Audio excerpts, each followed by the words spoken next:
Sa Pampanga, lumagda at nanumpa na ang samahan ng mga alkalde ng lalawigan para labanan ang korupsyon at katiwalaan sa pamahalaan.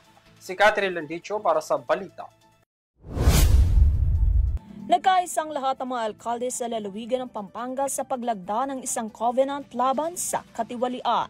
Bilang bahagi ng kanilang tungkulin bilang mga lokal na pinuno, nangako ang mga alkalde na isusulong ang transparency, accountability at integridad sa lahat ng aspeto ng pamamahala. Layunin ng inisyatibong ito na mapanatili umano ang tiwala ng mamamayan at matiyak ang pondo ng bayan ay nagagamit ng tama at tapat para sa kapakanan ng bawat Kapampangan. Ayon naman kay Pampanga Mayor's League President Mayor June Tetangco, lumagda sa covenant ang lahat ng 19 na municipal mayors ng lalawigan bilang pagpapakita ng kanilang dedikasyon sa mabuting pamamahala. Inaasahan ding magsisilbing inspirasyon umano ito at ang hakbang na ito sa iba pang lalawigan sa buong bansa upang isulong ang kaparehong advokasya para sa tapat na serbisyo sa publiko.